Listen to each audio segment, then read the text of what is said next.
Bienvenidos nuevamente a la clase de Informática 1. Eh, bueno, vamos a ver un comentario que nos hizo Elvia. Bueno, entonces bienvenidos. Hoy vamos a platicar sobre varios temas, principalmente sobre esto, sobre cuál es el valor de los negocios, de la seguridad y el control. Cuando hablamos de seguridad, vimos la clase pasada, ¿verdad? De que hay o en las clases pasadas mencionamos que hay ciertas vulnerabilidades que podemos tener con respecto a los sistemas. Eh, pues la idea es proteger, ¿verdad? Y de estas vulnerabilidades los sistemas, porque es una gran responsabilidad de las empresas el poder tener información propia y también de clientes. Y esto pues nos lleva por medio del control, ¿verdad? Recuérdense ustedes que son expertos en administración, ¿verdad? Creo que hay ciertos pasos para la administración. Uno de estos es el control, ¿verdad? Que nos permite pues realmente estar verificando que, que ciertas acciones se estén llevando, ¿verdad? Y detectar algunos problemas y corregirlos, que al final eso es lo que se necesita. Entonces, eh, es importante entender que muchas empresas realmente encuentran en la seguridad, de invertir en seguridad, encuentran en esto un choque en decir, bueno, voy a hacer un gasto en la empresa para invertir en seguridad. Lo ven como un gasto. Se rehúsan a invertir en seguridad, ¿verdad? El problema es, digamos, que al no tener consciente que si no se invierte en seguridad, si no se protege la información, podemos tener problemas incluso hasta legales. Porque la información que normalmente se tiene en la empresa no es solamente propia de la empresa. Normalmente podemos tener información de nuestros clientes, de los empleados, de los socios, o sea, es mucha información que por ejemplo, si nosotros estamos recogiendo o realizando cobros en línea, ¿verdad? Por medio de nuestra página y si no tenemos unos métodos de seguridad, nos pueden robar esa información, nos pueden robar información de las tarjetas de crédito de los clientes.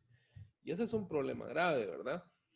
Entonces, vemos ahí que es importante el tener presente la seguridad más en estos tiempos. ¿Verdad? Más que ahora estamos en una era donde ya habíamos iniciado con la digitalización de muchas empresas, pero a razón de esta situación que pasó, muchas empresas cambiaron su modelo de negocios, ¿verdad? Tal vez tenían ya iniciado el proceso de digitalización de la empresa, pero el cambio, la situación los obligó a realizar un cambio radical, a realmente llevar sus negocios al mundo digital. Y esto conlleva una gran responsabilidad con respecto a la seguridad, ¿verdad? Podríamos tener problemas legales con respecto al robo de datos. Entonces, estas son algunas de las amenazas, ¿verdad?, que tenemos en seguridad y ya vimos varias en las clases anteriores.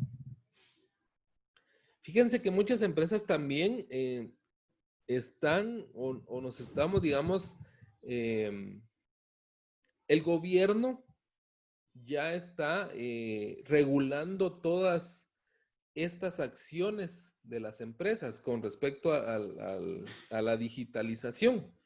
Entonces, hay leyes que en muchos países han aplicado y que ya están vigentes, ¿verdad? En Guatemala hay algunas leyes, pero hacia eso vamos, las cuales obligan a las empresas a proteger los datos, ¿sí?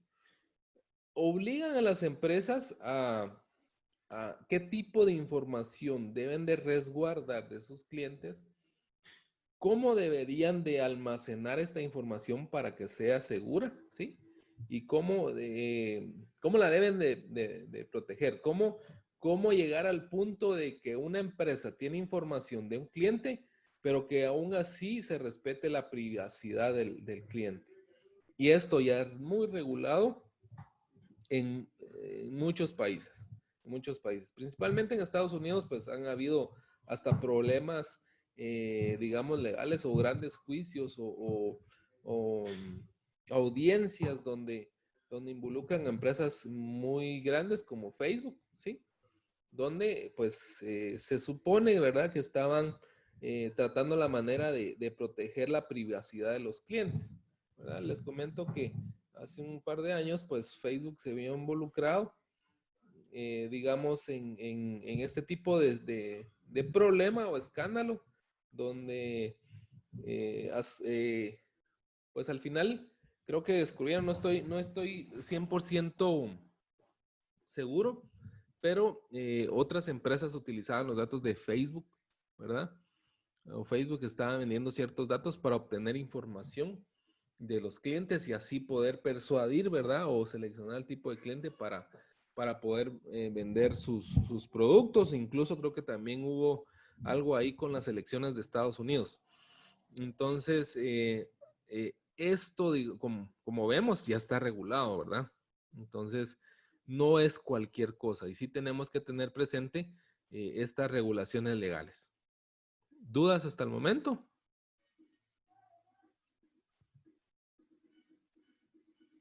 No, Inge. No, Inge. Gracias. Bueno, fíjense que también con respecto a esto legal, como las transacciones se realizan digitalmente, ¿verdad? Mucha evidencia de algún problema, de algún fraude o de algún delito informático, pues se encuentra de manera electrónica o de manera digital. Entonces, esta seguridad y este control se deben de tener muy en cuenta para que a la hora de que haya algún delito, hay alguna transacción sospechosa, ¿verdad?, se pueda mantener y luego posteriormente realizar un análisis forense. O sea, aquí ya entran otras ciencias, ¿verdad? Por ejemplo, un análisis forense de sistemas. ¿Qué hace este análisis forense? Pues realmente recolecta, examina, autentica, preserva y analiza científicamente todos estos datos, ¿verdad? Con el hecho o con el propósito de poder utilizarla para poder tenerla como evidencia, para encontrar algún delito. Entonces, vieran que estos análisis forenses son bien importantes y el proceso es bien delicado. ¿Por qué? Porque, por ejemplo, él toma, si él detectara o estuviera buscando algún delito informático, pues analiza, por ejemplo, cuándo fue la última sesión que inició algún usuario, en qué momento fue el último momento que modificó tal archivo, cuándo fue que se arrancó la última vez la computadora, digamos, ¿verdad? ¿Cuándo fue la última vez que se conectó a internet?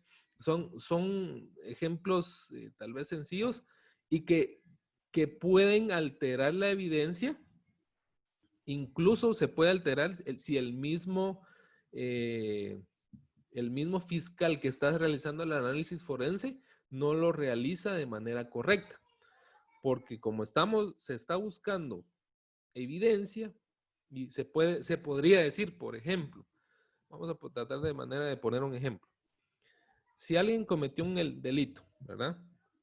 Y se quiere llegar a una evidencia de que en tal hora se realizó tal acción dentro del sistema, ¿verdad?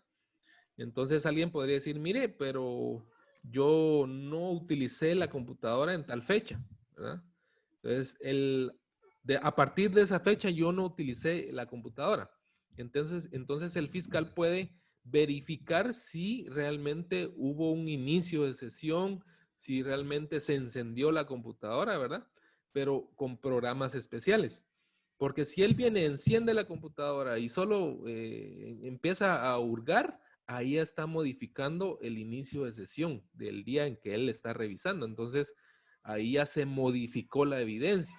Por eso esos análisis forenses son muy delicados y muy especiales, que se tratan por medio de otros programas para no alterar la evidencia. ¿Alguna duda con esto?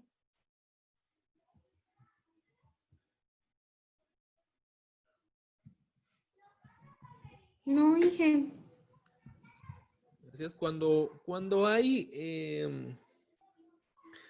hay que realizar análisis, esto pues los forenses los solicitan juzgados, ¿verdad?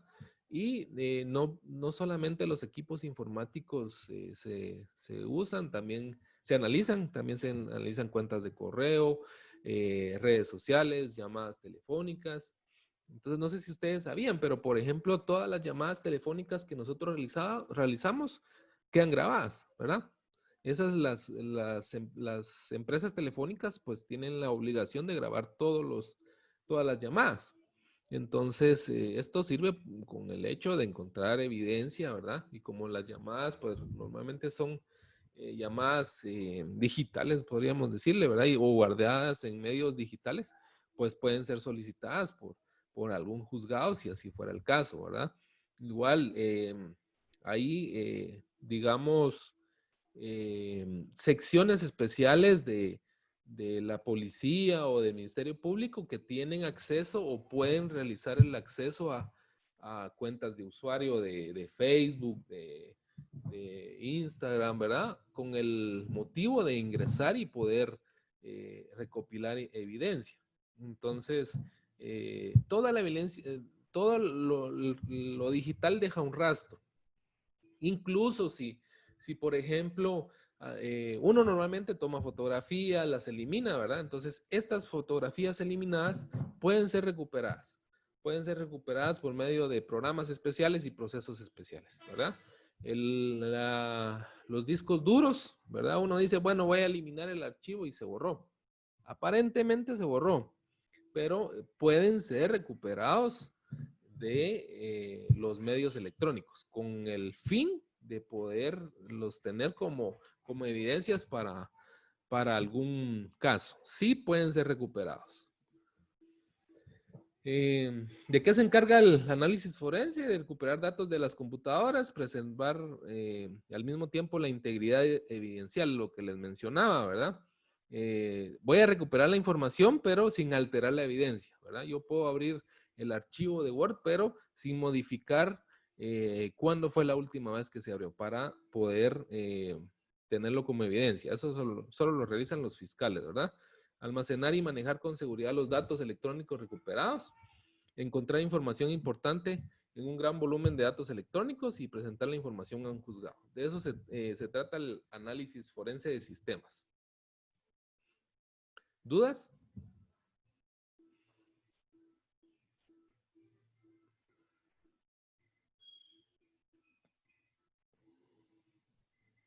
No, dije todo bien. No, Inge, para mí todo claro. Muy bien. No, pueden interrumpirme cualquier duda que tengan, por favor. Bueno, para que realmente la empresa logre tener o maximice su seguridad, ¿verdad? Y minimice los riesgos, pues se utilizan varias técnicas. Una de esos, pues, son los controles, ¿verdad? Estos controles,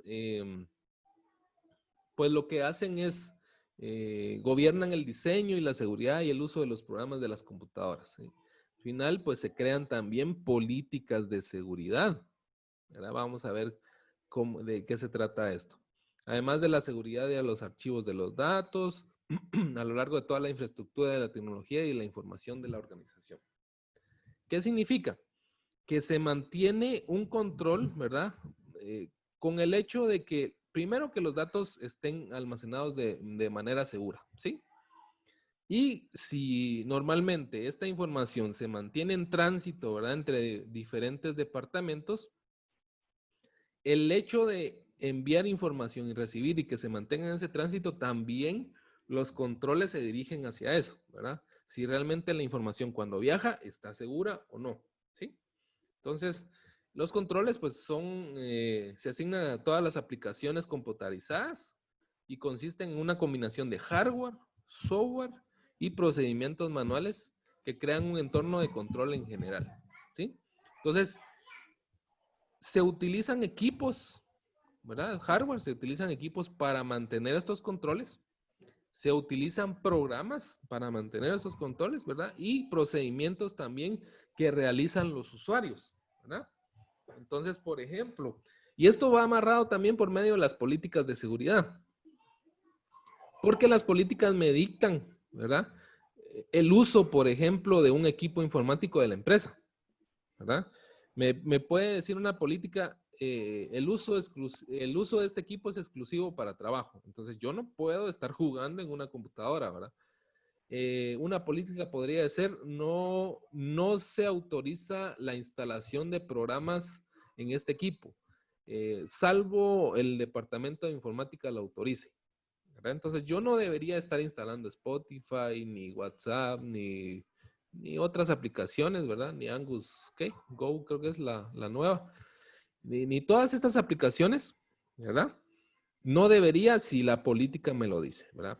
Razón de ser tienen, porque estas aplicaciones posiblemente estén interceptando información de la que se use en el equipo. Entonces, estos procedimientos, digamos, vienen amarrados también con las políticas de seguridad. ¿Dudas?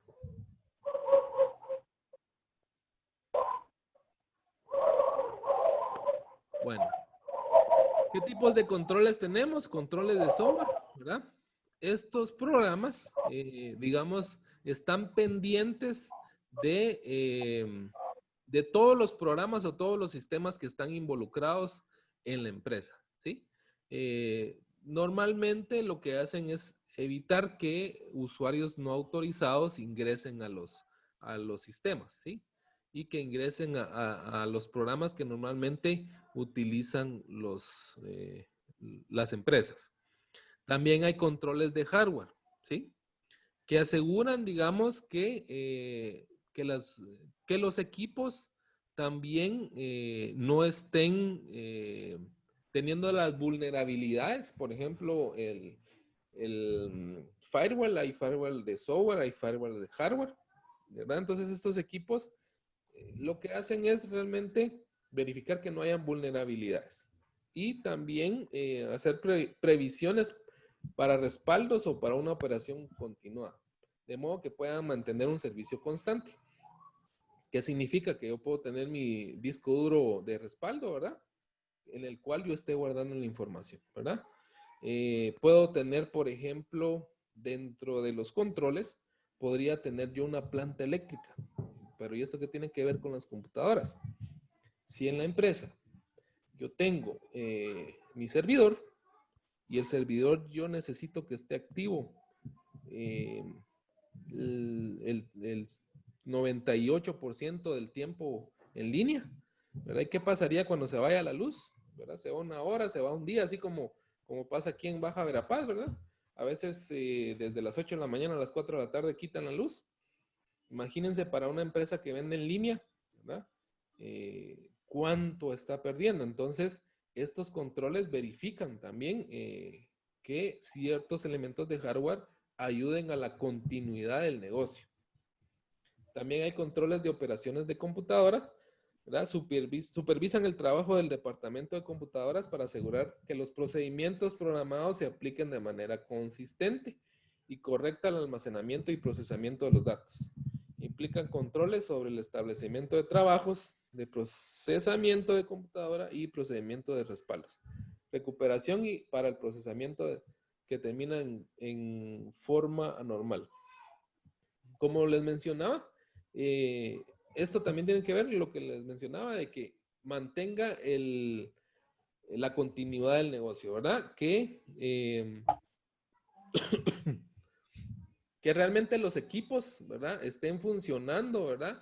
Que no estén lentos, que los equipos se conecten de manera correcta a internet, que no hayan fallas consistentes o recurrentes en los equipos informáticos. Controles de seguridad de datos, ¿verdad? Verifican que los archivos se guarden de manera correcta, que las personas autorizadas sean las únicas a ingresar y modificar esa información, ¿verdad? Que ciertas personas solo la vean, pero no las modifiquen, que otras personas no las vean, ¿verdad? Esos controles son de seguridad de datos. Controles de implementación, también estos auditan el proceso de desarrollo de sistemas en varios puntos para asegurar que el proceso se controle y administre de manera apropiada. Entonces, estos controles son los que permiten a la hora de implementar nuevos sistemas o nuevos equipos que realmente se implementen y se diseñen estos sistemas de manera adecuada y segura, ¿sí? Controles administrativos formalizan estándares, reglas, procedimientos y disciplinas de control para asegurar los controles generales y de aplicación de la organización y se ejecuten e implementen apropiadamente. Entonces, estos controles van dirigidos ya hacia los niveles administrativos, ¿verdad? Hacia las personas que controlan cómo se toman de manera correcta las decisiones sobre los nuevos equipos, sobre las políticas, ¿verdad? Entonces, estos controles, por ejemplo, podríamos decir que la empresa necesita equipos para sus empleados, ¿verdad? Pero estos controles ayudan a que sean equipos nuevos, que no sean equipos usados, que sean equipos recientes, ¿verdad? Que sean de capacidades adecuadas, de velocidades adecuadas, para que realmente las personas, los colaboradores puedan utilizar y que los equipos duren el tiempo necesario, ¿verdad? Si yo voy a comprar un equipo de segunda mano solo por ahorrarme costos, pero que sé que no va a soportar ciertos sistemas o que va a ser vulnerable porque esos equipos ya han sido usados y la información, ¿verdad? Que supuestamente estuvo antes, pues si hay algún tipo de análisis forense, pues puede encontrar otra información que posiblemente no era la de la empresa, ¿verdad? Todo porque compramos equipos usados, donde habían discos duros que ya anteriormente tenían información. Entonces, todas estos controles se refieren a los controles administrativos. ¿Dudas?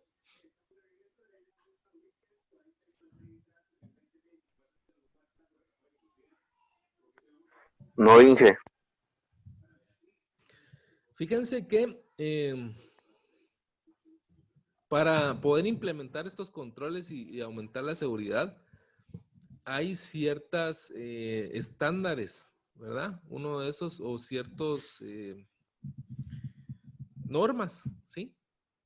Que ya han sido creadas de manera internacional, las cuales nos ayudan a mantener estos estándares y mantener esta seguridad y el control de los sistemas informáticos. Una de ellas es la ISO 17000, ¿sí? En esta norma o este estándar se dan recomendaciones donde nos dice qué deberíamos de tener, qué políticas, qué deberíamos de revisar para que aumentar la seguridad y mantener el control. ¿Sí? Estas son herramientas que sirven a las empresas para realmente mantener ese control y aumentar la seguridad en la organización. Por ejemplo, estas normas también evalúan los riesgos, ¿sí? Estos estándares, por ejemplo, la norma, la ISO 9000, la versión 2015, pues se enfoca mucho en la evaluación del riesgo, ¿sí? ¿Por qué? Porque se ha determinado que eliminando los riesgos, pues minimizan los daños o las pérdidas. Y lo que se quiere es anticiparse a esos riesgos y no cuando ya tengamos el problema, pues al final le afecte económicamente de mayor manera a la empresa. Entonces, esta evaluación de riesgos, pues determina el nivel de riesgo para una empresa. Si no se controla adecuadamente una actividad o proceso específico. Y veamos este ejemplo. Por ejemplo, aquí tenemos una exposición a riesgo, ¿verdad? ¿Qué riesgo podría tener yo en los sistemas informáticos? Por ejemplo, falla de energía eléctrica, ¿verdad? ¿Cuál es la probabilidad de esta empresa de que se vaya la luz, ¿verdad? O que falle la energía eléctrica? Es de un 30%, ¿sí? Entonces, ¿cuánto podría, digamos, cuánto podría representar económicamente esa falla a la empresa, ¿verdad? Para esta empresa, más o menos de 5,000 a 200,000, ¿sí? Un promedio de 102,000 dólares al año, ¿sí? Perdón, un promedio de esa falla eléctrica. Ahora, pérdida anual esperada es de 30,000, ¿sí? Vean esto de acá. Exposición al riesgo, malversación de fondos del 5%. Esa es la probabilidad de ocurrencia, ¿sí? Pero ¿cuánto representa para la empresa? Entre 1,000 y 50,000, promedio de 25,000. Pérdida anual proyectada, 1,275. O esperada, perdón, ¿sí? Otra exposición al riesgo, error de los usuarios. La probabilidad de la ocurrencia es del 98%, ¿sí? Vean el rango de pérdidas, entre 200 y 40,000, ¿sí? Y la pérdida anual esperada sería de 19,000. Ahora, viendo estos datos, viendo este ejemplo, díganme ustedes, ¿cuál es el riesgo al cual, según esta tabla, ustedes, digamos, invertirían de primero? ¿Cuál es el riesgo al cual debemos atacar por orden de prioridad? Díganme ustedes.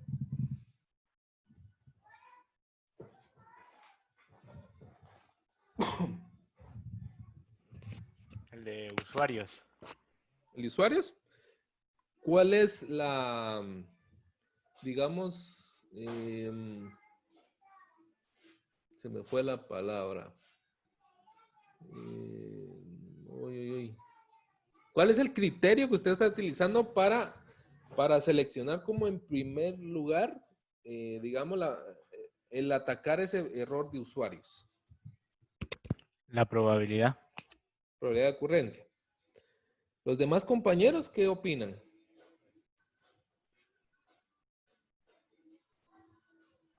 Ya vamos a tener que hacerlo dedocráticamente, ¿verdad? Opino, así como dijo el compañero ingeniero, el error de los usuarios, por la probabilidad que tienen. Gracias. ¿Alguien opina diferente al compañero? Tal vez una malversación de fondos, ingeniero. ¿Qué criterio está utilizando para, digamos, seleccionar como primer, digamos, minimizar el riesgo de ese riesgo? Porque es con lo que la empresa tendría que tener su sostenibilidad, pienso. Fíjese que no le entendí, no le escuché muy bien, perdón. Inge, ¿me escucha? Sí, permítame, solo quisiera que terminara de complementar Elvia, si no estoy mal. Que no le escuché bien su comentario. Le estaba comentando que con la malversación de fondos, porque como es con lo que una empresa se sostiene más que todo, es lo más importante para llegar a los objetivos que se requieren. ¿Sí? Muchas gracias. La otra compañera, perdone, ahora sí, si fuera tan amable. Fíjese que ya analizando bien la tablita, si nos basáramos en la pérdida anual esperada, sería la falla en energía eléctrica. Muchas gracias. Normalmente las empresas, ¿por dónde se van? Por todo lo que es dinero. Sí, ¿verdad? Normalmente se van por dinero. ¿Y cuál es la que más representa pérdidas? La falla eléctrica, La ¿verdad? falla eléctrica. Ajá, entonces, normalmente nos van a siempre a tomar en cuenta por lo que es dinero, ¿verdad? ¿Cuánto voy a gastar? ¿Cuánto voy a invertir? ¿Cuánto voy a ganar? ¿sí? Entonces, considerando ese, digamos, ese aspecto, ¿verdad? Ese criterio, entonces la falla que deberíamos de atacar, porque es la que más representa pérdidas, debería ser la falla de energía eléctrica, ¿verdad? Entonces, si, digamos, en promedio nos representa 102.500, ¿qué? Dólares, más de 100,000 dólares, ¿verdad?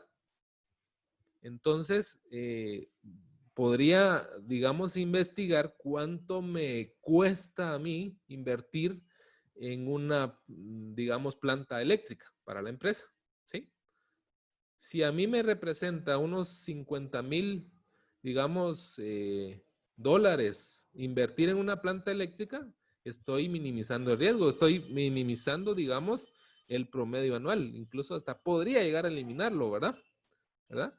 La ocurrencia, la probabilidad de ocurrencia también bajaría, ¿verdad? O sea, puede ser de que se vaya la luz, pero yo ya tengo un respaldo con una planta eléctrica, ¿sí? Puede ser de que la probabilidad de que ocurra de que se vaya la luz, así puede ser que lo estén tomando, ¿verdad? Es del 30%. Y puede ser que continúe.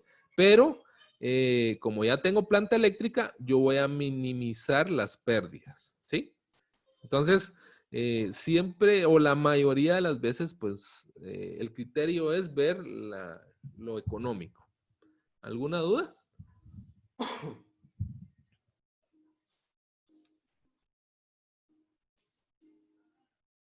De ahí, pues, ya atacaríamos, ¿verdad? Los demás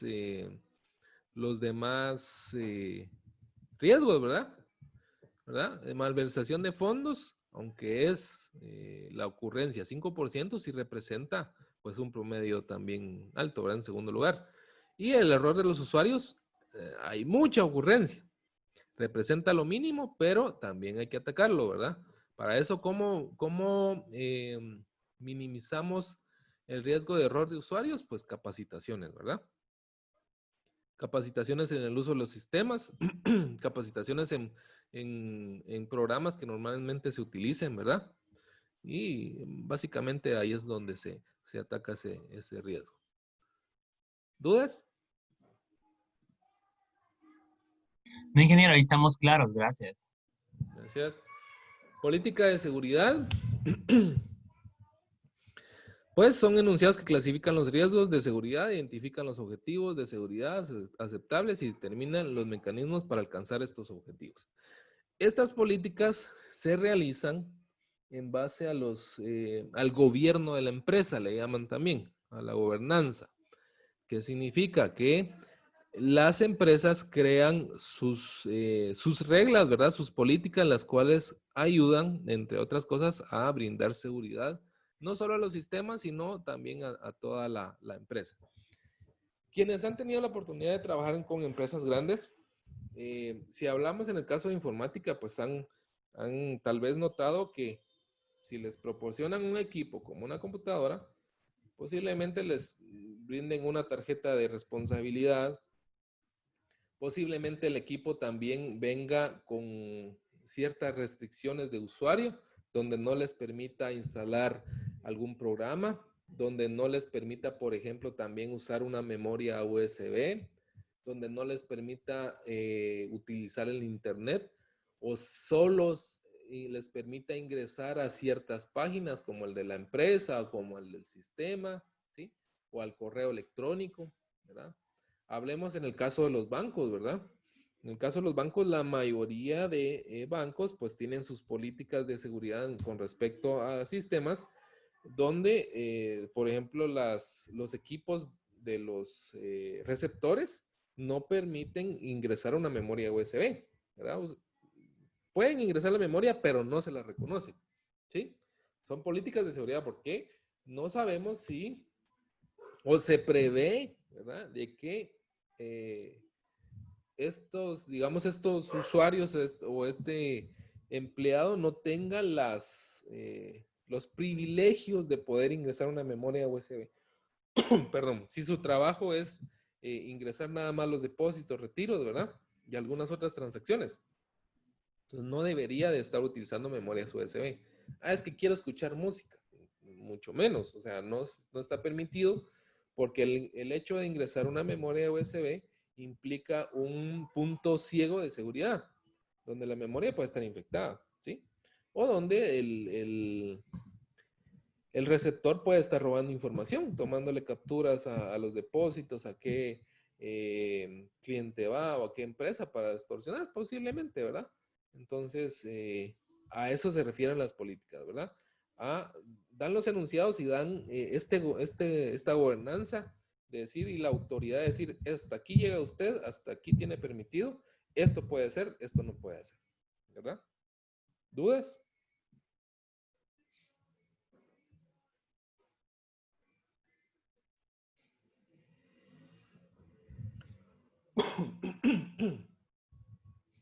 Nos determinan cuáles son los activos de la información más importante de la empresa, eso hacen las políticas.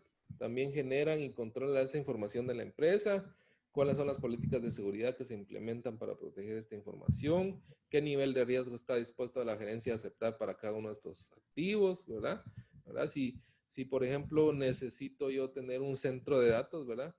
¿Hasta qué nivel de riesgo voy a tener? ¿Será que solo va a tener una puerta con llave nada más, o va a estar reforzado con terraza, o va a estar vigilado por cámaras, o va a tener una planta eléctrica para redundancia de energía eléctrica, o va a tener 2 conexiones diferentes de internet para redundancia de datos, o va a tener 2 discos duros para redundancia de datos, para que no solo se guarden uno. ¿Qué pasa si se descompone un disco duro, verdad? Se pierde toda la información, o tengo respaldo, o si la política me dice que este respaldo sea, aparte de 2 discos duros, que sea también en la nube, ¿verdad? Entonces, esto determinan las políticas. Hay políticas de autorización también, ¿verdad? Determinan los diferentes niveles de acceso, ¿verdad? Si vemos en el caso de los bancos, los receptores normalmente no tienen los privilegios o el nivel de acceso que un jefe de agencia, ¿verdad? O una secretaria, ¿verdad? Entonces un receptor no puede ver los fondos de una, digamos, de una cuenta, pero una secretaria podría tener ese acceso, porque si un cliente llega y le pide la información de su cuenta, pues se la puede imprimir, ¿verdad? Más no, digamos, bueno, sí podría un jefe de agencia, ¿verdad? Tener más privilegios que una secretaria, por ejemplo. Entonces, esto determina las políticas de autorización. Y sistemas de administración de autorizaciones establecen dónde y cuándo se les permite a un usuario acceder a ciertas partes de un sitio web o de una base de datos, ¿verdad? Eso viene relacionado con las políticas de autorización. ¿Dudas?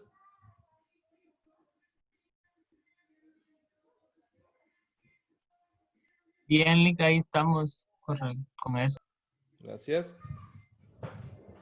Fíjense que dentro de estas normas también hay planes de recuperación de desastres o planificaciones de la continuidad del negocio.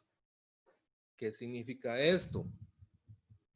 Que las empresas planifican qué pasaría si se daña un disco duro, ¿verdad? ¿Qué pasaría? ¿Qué reacción, qué medidas voy a tomar como empresa para continuar con el negocio o para recuperarme de un desastre? Entonces, se toman los riesgos. Por ejemplo, pueden tomar riesgo de, bueno, ¿qué pasa si se roban el servidor? ¿Verdad? ¿Qué pasa o qué evento, qué riesgo tenemos? Robo de servidor. Que se descomponga un disco duro donde está la información del servidor. Otro riesgo, que se vaya la luz, ¿verdad? Riesgo, que alguien borre la información, ¿verdad? Entonces planifica sus riesgos y empieza a desarrollar planes para recuperarse de estos riesgos si ocurren. ¿Qué pasa si se roban el servidor? Entonces planifican, bueno, entonces nosotros deberíamos de tener copia de seguridad, ¿verdad? Deberíamos de tener, porque la importancia, mientras se averigüe quién lo tiene, si lo podemos recuperar, la importancia es recuperar esa información. Entonces se planifica, ¿verdad? Bueno, por si pasa eso, nosotros deberíamos de tener una copia de seguridad fuera del centro de datos, donde está el servidor, donde posiblemente se lo roben. Entonces podría tener un backup a distancia, que es una copia de seguridad, que puede realizarse en la nube o puede realizarse en otro servidor que yo contrate, que esté en otra sede, por ejemplo, ¿verdad? ¿Y qué pasa? ¿Qué debo de hacer? Pasos a seguir para recuperar esa información. Bueno, yo ya sé que debo de llamar a este proveedor que me surte servidores, ya sé que ya tengo los programas instalados, ya sé dónde está la copia de seguridad para restaurarla, ¿verdad? Y el tiempo estimado de recuperación de este desastre es 4 horas, por ejemplo, ¿verdad? Entonces, todo esto se planifica. Todo esto la empresa debe de considerarlo, ¿sí?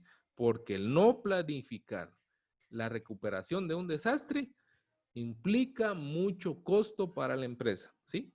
Si él no sabe ni a quién llamar para comprar otro servidor, ¿verdad? Mientras que averigua precios, mientras averigua quién vende los equipos, se le va un día, ¿verdad? Y tal vez el cliente no tenía en existencia un stock y es un solo rollo, ¿verdad? Bueno, ya compramos el equipo y ahora ¿qué hacemos? No sé quién tiene el programa de instalación del sistema operativo, ¿verdad? O ya lo incluye, ¿verdad? Bueno, ¿y dónde hay copia de seguridad? ¿Quién tiene la contraseña del espacio en la nube para poder ingresar esos datos, para recuperarlos? O sea, eso es una pérdida de tiempo, ¿verdad? Y la planificación de continuidad del negocio viene amarrado a lo mismo, ¿verdad? ¿Qué tanto estoy planificando para que los negocios se mantengan en línea? Para que realmente los negocios pues no pierdan ese tiempo en línea. Va orientado a esta información porque si la empresa se mantiene, si está digitalizada normalmente, puede ser encontrada por cualquier persona en internet, no importando el horario. Entonces, ¿qué tanto puedo estar en línea? ¿Y qué puedo hacer que el negocio continúe sin que haya problemas? ¿Dudas?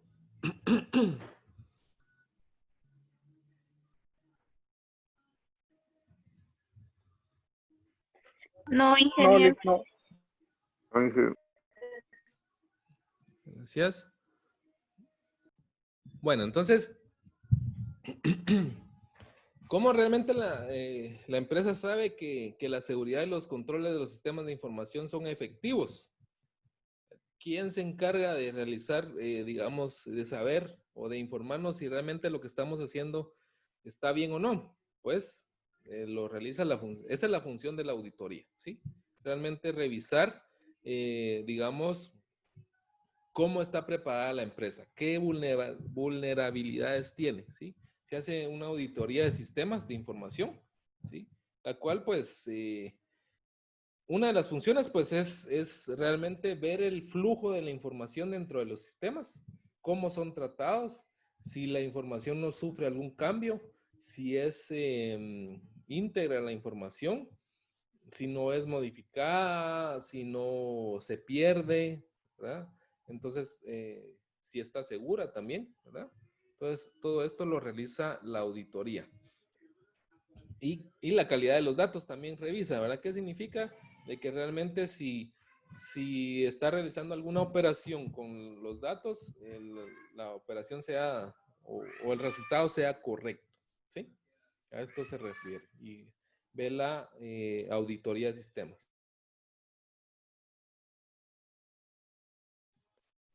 ¿Cuáles son las herramientas y tecnologías más importantes para salvaguardar los recursos de información? La administración de la identidad y la autenticación. ¿A qué se refiere esto entonces? ¿Qué deberíamos, digamos, tener, verdad? O considerar para que los datos y la información sean seguros. Uno de esos es la administración de la identidad y la autenticación. ¿A qué se refiere esto? De que nosotros debemos de administrar y de asegurarnos de que los usuarios que realmente trabajen en la empresa, pues sean los únicos que primero puedan entrar en la información, ¿sí? Saber quién está entrando, en qué momento lo está haciendo, qué está haciendo, ¿sí? ¿Verdad? Todos estos cambios que él realice, si se realizaron cambios en la información, ver quién la realizó, ¿verdad? Por eso, por medio de la autenticación. No por algo está el usuario y contraseña, ¿verdad? Para identificar en primer lugar si yo estoy autorizado, si existo dentro de la empresa, dentro del sistema de información. Si existo, pues tener los niveles de ingreso a la información, ¿sí? Y esto el sistema pues va guardando la bitácora de los movimientos que realizó cada usuario, ¿verdad? A qué hora se lo vio, a qué partes del sistema ingresó, qué datos modificó, a qué hora lo hizo, ¿verdad? Desde dónde lo hizo también, desde qué máquina, ¿sí? Por eso es bien importante. Por ejemplo, hay empresas grandes, como les digo, tal vez alguno de ustedes ha tenido la oportunidad de trabajar en Tigo. Una de las políticas que tiene Tigo es, por ejemplo, que los usuarios no pueden prestarse su usuario y contraseña, ¿sí? Los empleados no pueden prestarse su usuario y contraseña. ¿Por qué? Porque al final la responsabilidad cae en el usuario en el sistema al cual está realizando las modificaciones. Eso es una regla, si no estoy mal, es una regla de oro que ellos tienen, que ningún empleado se puede compartir ese usuario y contraseña. Si es detectado que alguien compartió su usuario y contraseña, es motivo de despido. ¿Y el por qué? Porque como esto sirve para la auditoría, ¿verdad? Ver realmente quién lo hizo. Es muy común que en las empresas, como bancos o este tipo de empresas, se presten con usuarios y contraseñas, ¿verdad? En el caso de un banco, ¿verdad? Posiblemente por los niveles de acceso que tengan los usuarios, posiblemente en el caso de un banco, un jefe de agencia le toque ir a visitar a algún cliente o realizar alguna gestión fuera del banco, ¿verdad? Y esté la subjefe y ya no pueda hacer, por ejemplo, una transferencia, por ejemplo. No esté, su usuario no esté, no tenga el privilegio de realizar esa transferencia, solo lo puede hacer el jefe de agencia. Pero el cliente está ahí esperando que le realicen su transferencia. Como siempre, pues exigen las empresas tener una atención buena al cliente, ¿verdad? Puede decirle a su jefe, mire, permítame, voy a llamar a mi jefe para poderle hacer la transacción. Y viene el jefe, le dice, mire, sí, hágale la transacción porque él es muy buen cliente y para no hacerlo esperar, aquí está mi usuario y mi contraseña, ¿verdad? Entonces viene el subjefe, se ingresa con el usuario y contraseña del jefe de agencia y realiza la transacción. Aparentemente, pues, no hay ningún problema, ¿sí? Pero el problema puede llegar más adelante, posiblemente el subjefe ya tenga usuario y contraseña y pueda realizar otras transacciones no permitidas, ¿verdad? Y ¿a quién le va a caer la responsabilidad? Al jefe, ¿sí? Porque el usuario ante el sistema fue el que realizó esa transacción. El usuario de jefe fue el que realizó esa transferencia, tal vez dudosa o sospechosa, ¿verdad? Entonces, por esa razón o motivo es que se recomienda que no se compartan las contraseñas ni los usuarios. Entiendo que son situaciones difíciles, ¿verdad? Pero es importante pues entender el por qué. Realmente hasta problemas legales podrían llegar a tener. ¿Dudas? ¿Comentarios?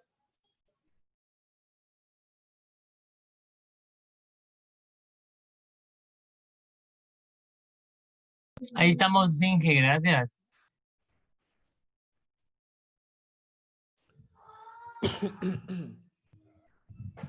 Por ejemplo, aquí vemos una lista de ejemplo de qué es lo que revista un auditor, ¿verdad? Por ejemplo, en base a estas normas internacionales como la 17.000, ¿verdad? Que recomiendan que, por ejemplo, todos los usuarios que ingresen al sistema deben de tener un usuario y contraseña, por ejemplo, ¿verdad? Entonces viene el auditor y empieza a revisar máquina por máquina. Bueno, arranco la máquina y ingresa de una vez al escritorio de Windows, ¿verdad? No tiene contraseña, ¿verdad? Sí o no. y va llenando la información de los hallazgos que ha encontrado, ¿sí? También, pues, las notas que le va a dejar a gerencia, las sugerencias que les va a dejar para que se corrijan estos errores, ¿verdad? Hay ciertos ejemplos también, como la red está configurada para permitir y compartir ciertos archivos, ¿sí? ¿Verdad? Si expone todos los archivos y se puede ingresar a todos los archivos, pues ahí hay un problema, ¿verdad? Entonces deberían de corregirlos, ¿verdad? Y va revisando, digamos, aspecto por aspecto y va dejando las anotaciones. Este es un ejemplo de lo que podría realizar un auditor de sistemas. También podría realizar tal vez alguna transacción si fuera en un banco, ¿verdad? Ver la calidad del dato, si realmente si puso una cantidad con ciertos centavos, que realmente llegue esa información al depósito, ¿verdad? A la cuenta y que no se pierda ningún centavo, ¿verdad? Los firewalls son otros elementos los cuales nos ayudan a proteger la información. Mencionamos los firewall. ¿Qué son los firewall? Evitan que los usuarios sin autorización ingresen a las redes y a los sistemas.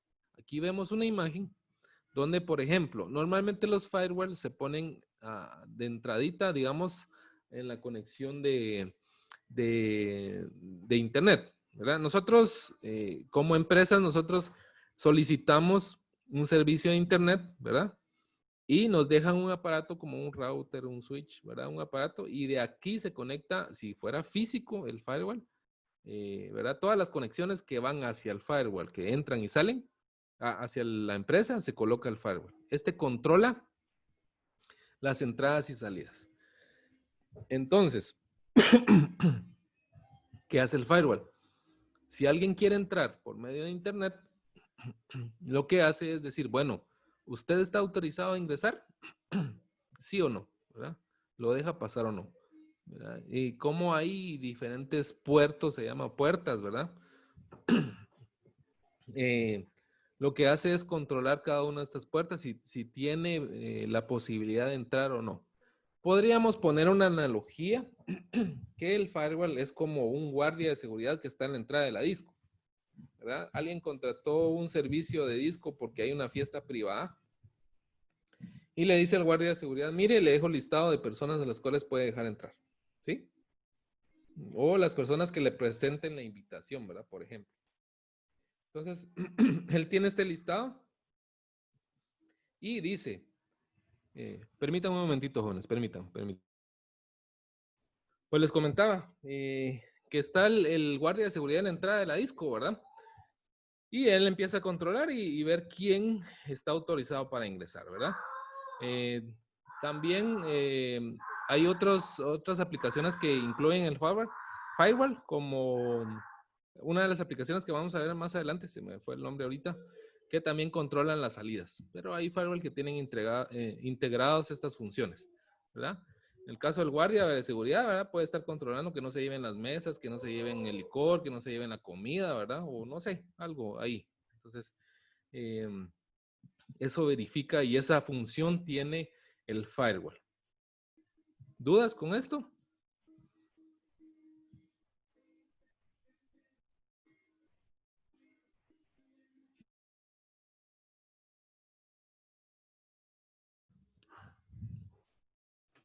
No dije ninguna.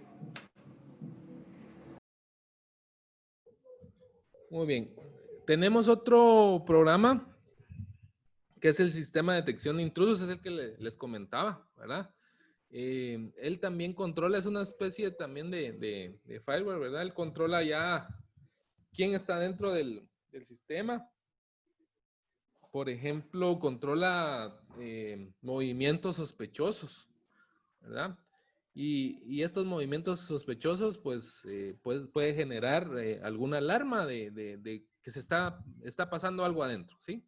Estos se configuran, ¿verdad? Estos son normalmente, es software que se configura para decirle, miren, por ejemplo, controle todas las conexiones de 8 a 5 de la tarde, por ejemplo, ¿verdad? Y que no hayan transacciones que se permitan esas transacciones en ese horario. Fuera de ese horario, que me genere una alarma, porque en teoría ya nadie está trabajando. Un ejemplo, ¿verdad?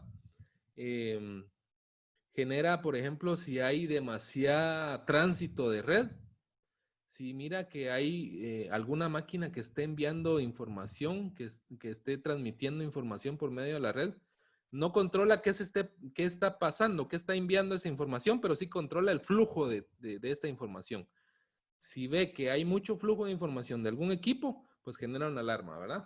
Entonces puede decir, bueno, vamos a ver qué. Ya el administrador de sistemas puede analizar y decir, bueno, ¿por qué esa máquina está enviando información, verdad? Ya puede ir a analizar si realmente es porque algún usuario estaba enviando información hacia un cliente, o puede ser de que se esté robando información, ¿verdad? No necesariamente el usuario de esa máquina, sino algún malware que esté instalado en ese equipo que esté transmitiendo información. Entonces, este sistema de detección de intrusos controla algunas de estas funciones. ¿Dudas?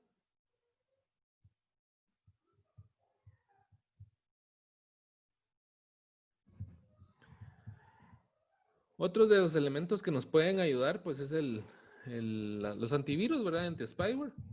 También la seguridad en las redes Una inalámbricas. pregunta, Lick. ¿Sí? Lick, ¿cuál es el nombre de los dispositivos cuando, por lo menos donde yo trabajo, tenemos una computadora que usamos varios compañeros, pero esta computadora frecuentemente la dejamos de usar porque en la pantalla aparece encendida y se ve que la están usando, ¿verdad? Pero desde otro lado, entonces no sé el nombre del programa o qué, cómo es que funciona esto, como para qué nos puede funcionar, que otra persona desde otro lugar la esté utilizando y nosotros nos inhabilite totalmente el acceso a esa computadora. Ya. Sí, normalmente es un acceso remoto el que se realiza. Me imagino que ese equipo, bueno, no sé por qué razón, ese equipo lo utilizan varias personas. Habría que ver primero por qué están autorizadas varias personas a utilizarlo, ¿verdad? Y si ese equipo, ¿qué función tiene? Si realmente es para transacciones de los usuarios o realmente fue asignado para verificar algún tipo de seguridad interna. Porque los accesos remotos normalmente se dan por varias razones. Uno, porque el cliente lo solicita. Por ejemplo, podríamos decir, alguno de ustedes me puede decir, mire, fíjese que necesito ver por qué no me funciona un documento, ¿verdad? Entonces yo le puedo decir, mire, instala esta aplicación y yo me voy a conectar a su máquina y yo voy a trabajar y verificar qué es lo que está pasando. Entonces, se instala, se verifica y desde mi computadora yo puedo ingresar a la suya y verla y trabajarla como que si estuviera enfrente de ella. Y esa es una de las razones por las cuales se puede utilizar. Otra, normalmente se dan los servidores, que se instala este acceso remoto. Entonces, esa es parte de la política de continuidad del negocio. ¿Qué pasa si el servidor da problemas? Le da problemas a las 11 de la noche, donde ya todos estén durmiendo, pero como el servidor tiene que estar encendido porque realiza ventas en línea, y si reportan que hay problemas, el encargado de sistemas podría instalar de forma remota y ya no viajar al lugar, ¿verdad? A las 11 de la noche, ¿verdad? Pasar media hora de viaje para llegar, ¿verdad? Sino simplemente se conecta a su computadora, ingresa desde su computadora al servidor y corregir el error. Entonces, habría que ver, digamos, más o menos qué función es la que tiene ese equipo, ¿verdad? Pero Okay. normalmente sí, esos son los casos en los que se utiliza. Perdón, Ángel, ¿iba a decir algo? Sí, pues esa computadora desde aquí, ¿verdad? Controla, bueno, la funcionalidad de ventanas, screen, todo lo que son dos invernaderos completos y sistemas de riego. Entonces, tal vez por eso es que a veces nos deshabilitan totalmente y somos varias personas las que usamos porque somos varios para utilizarlos. Entonces, sí, ya comprendí por qué debe estar así, porque cuando a veces en la noche el sistema está mal, entonces a veces amanece ya que alguien lo está utilizando. Entonces, probablemente para esas situaciones sea.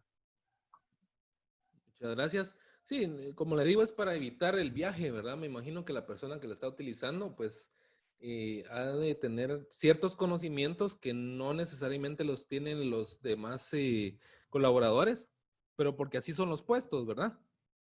Entonces, él se necesita que esté pendiente del equipo o de la continuidad de esos invernaderos, ¿verdad? Pero es muy difícil que él esté viajando. Entonces, por tal razón, haya él instalado un acceso remoto, ¿verdad? Para que él pueda verificar eso desde donde él esté. Me imagino que Gracias, por ahí Ingrid. va la cosa. Muy bien, gracias a Sí, usted por el comentario y por el aporte. Pues estábamos en que también otros elementos que nos pueden ayudar a la seguridad del control, ¿verdad? Es seguridad en las redes inalámbricas también, ¿verdad? Por medio de cifrados, de protocolos de cifrados, ¿verdad? Como esas claves web que le llaman, ¿verdad? Entonces la tecnología o el cifrado web ya no se utiliza, ya es otros protocolos de encriptación para las claves. Y pues la seguridad que realmente hay que ponerle a las redes inalámbricas. También otro cifrado de infraestructura de clave pública. ¿Qué significa? Que cuando se envía la información entre un usuario u otro o que viaja por medio de internet, también necesita de una clave pública y privada. Aquí podemos tener, o para tratar de entender un poquito, para poder abrir un mensaje, por ejemplo, es como que si yo les dijera, miren, pues, yo le voy a enviar un cofre, ¿sí? Pero usted lo puede abrir nada más con la llave, con esta llave, ¿verdad? Usted tiene una copia, yo tengo una copia, ¿sí? Y este cofre solo se puede abrir por medio de esa llave. Entonces, la llave pública sería el agujerito donde yo meto, digamos, la llave, ¿verdad? ¿Verdad? Porque puede ser vista por muchas personas, pero solo puede ser abierta por la llave que la persona tenga, ¿verdad? En este caso, la persona que se le haya autorizado. Entonces, solo la puedo abrir yo y la puede abrir el receptor que tiene la otra llave. Entonces, así es como podemos ver el cifrado de llave pública y llave privada. También otros elementos que nos pueden ayudar son los certificados digitales. Estos certificados nos ayudan a realmente certificar, valga la redundancia, de que las entidades a las cuales estoy ingresando o me están enviando la información o se está realizando la transacción es la que dice ser, ¿sí? Entonces, estos certificados, por ejemplo, contiene información, el número de serie del certificado digital, versión, nombre del emisor, fecha de emisión y expiración, nombre del sujeto, clave pública del sujeto, firma y otra información. Esta información, ¿verdad? Es verificada por medio de los navegadores, por ejemplo. Entonces, cuando llega un archivo y trae certificados, ¿verdad? Entonces, estos son autenticados, ¿verdad? O son verificados de manera automática por el software, ¿ya? Entonces, no sé si les ha pasado alguna vez a ustedes que ingresan a algún sitio web y les dice el certificado no está comprobado, si no estoy mal, creo que dice, o el certificado no está verificado. Entonces es porque realmente, como hay certificados que se crean o se pueden crear digitalmente, pero hay entes internacionales que los avalan. Entonces, cuando no está verificado el certificado, quiere decir de que la empresa internacional o el ente internacional no ha declarado de que ese certificado sea original. Es como un sello de garantía, ¿verdad? Nos dice, bueno, usted me envía esta información, la empresa internacionalmente o la organización internacional que regula los certificados dice, sí, realmente yo le vendí ese certificado y yo como empresa internacional, como ente internacional de certificados, avalo de que la empresa le envió esa información. Más o menos así es como se podría ver esto de los certificados digitales. Y bueno, el aseguramiento de la disponibilidad de los sistemas, pues viene relacionado con lo que habíamos platicado anteriormente. Los sistemas de computadoras tolerantes a fallas, ¿verdad? Que contienen componentes redundantes de hardware y de software. ¿Qué significa? Que lo que les mencionaba de que un servidor, pues debería de tener un componente de hardware redundante ¿Qué significa? O varios, ¿verdad? Hardware redundante. De que, por ejemplo, la empresa eléctrica me da energía, pero también tengo una planta eléctrica, que tengo dos empresas diferentes que me proveen conexión a internet, ¿verdad? Porque puede pasar, y es una probabilidad o un riesgo, de que si yo solo contrato una empresa, ¿verdad? Y mi negocio es crítico, que esté en internet, puede ser de que la empresa tenga un fallo al suministro de internet y me quede yo sin internet. Entonces yo debería tener una redundancia, contratar otra empresa que también me brinde servicio de internet que sea totalmente independiente de la primera, porque si falla una, yo sé que la otra va a estar suministrándome el internet que necesito, ¿verdad? Así es como es la redundancia de estos sistemas. Redundancia ya sea en energía eléctrica, redundancia en conexión a internet, redundancia en backup también, ¿verdad? Porque el backup se refiere a la copia de seguridad de los datos.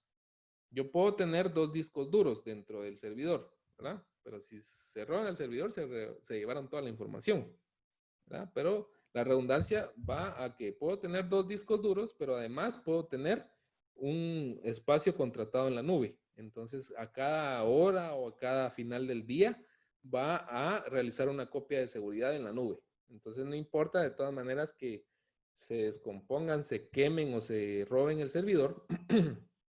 Al final yo puedo tener esa redundancia de datos y obtenerla en otro lado, ¿sí? Y a eso se refiere, pues, la disponibilidad del sistema. ¿Dudas?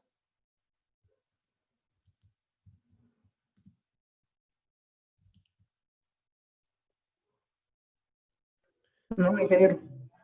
Otro elemento que podemos considerar es la subcontratación de la seguridad, ¿sí? La seguridad en los sistemas informáticos y los proveedores de servicios de seguridad administrados.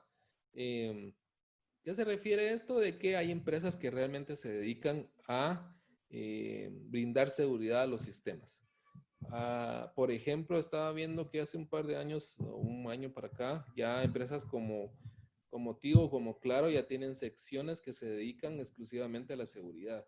He visto anuncios donde proporcionan información de mantén tu seguridad con nosotros, ¿verdad? Donde brindan servidores virtuales, donde brindan ese soporte, ¿verdad? Entonces la empresa ya no se preocupa por, digamos, directamente por la seguridad de ellos, sino que es esta empresa contratada la que se va a encargar de todos, de realizar las auditorías, de proponer los cambios que se necesitan o invertir en cierto hardware o software para que las empresas sean más seguras. Vamos a ver. Ahora, es importante también tener claro que en la nube, ¿verdad? Hay que considerar ciertos elementos de seguridad también, ¿verdad? Tenemos que tener claro que en la nube tenemos que tratar de conocer al servicio en el cual estamos contratando. Porque realmente la información que se guarda en la nube o en la empresa que contratamos que está en la nube, ¿en dónde se encuentra esa información? ¿Verdad? ¿En qué servidor físicamente se guarda? La mayoría de los casos no sabemos, ¿verdad?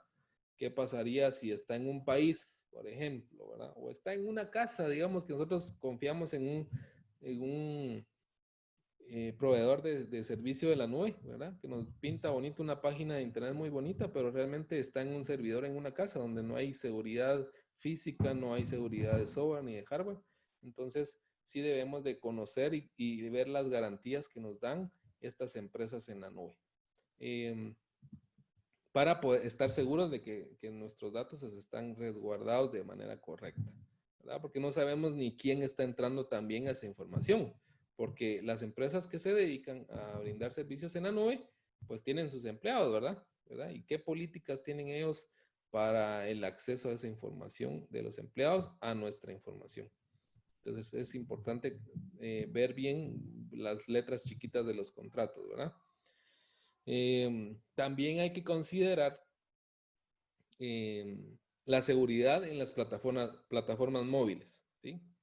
Si como empresa vamos a contratar servicios de telefonía para los empleados, ¿verdad? O no, ¿verdad? ¿Qué debemos de considerar de seguridad, ¿verdad? ¿Qué políticas vamos a tener? ¿Qué hardware, qué software vamos a aplicar para que estos dispositivos móviles estén protegidos? Eso se debe de considerar también. Porque principalmente en estos tiempos, pues, mucho del negocio se ha ido por la vía móvil, ¿verdad? Si voy a crear como empresa una aplicación, ¿verdad? Una app que realmente, pues, no tenga problemas de seguridad. Nos comentaba un ingeniero que es experto en hacking ético, ¿verdad? Existe esa profesión que se dedican a revisar los sistemas para ver si realmente tienen vulnerabilidades, con el hecho de, pues, minimizar esas vulnerabilidades.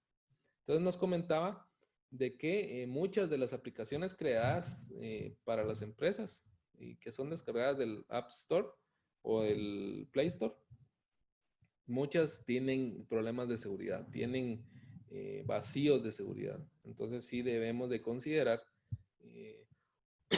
que la empresa que desarrolla estas aplicaciones pues vea también el lado de seguridad de las aplicaciones.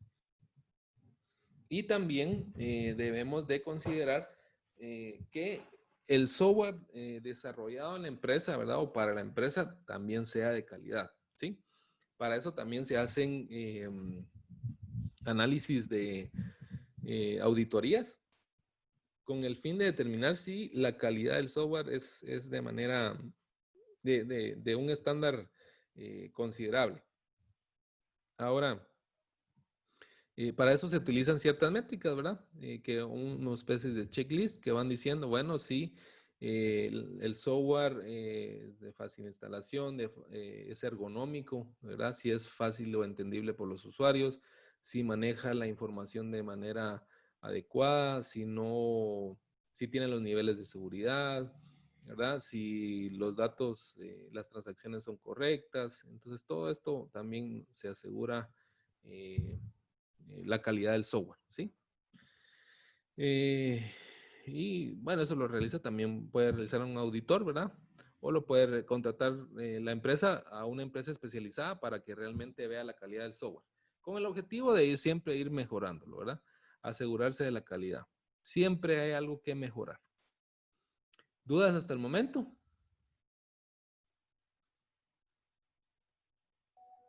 No, Claro, Inge. estamos. Todo bien, Inge. No, Inge, no. Gracias. Bueno, hasta aquí llegaríamos entonces al tema de hoy, con respecto a la seguridad.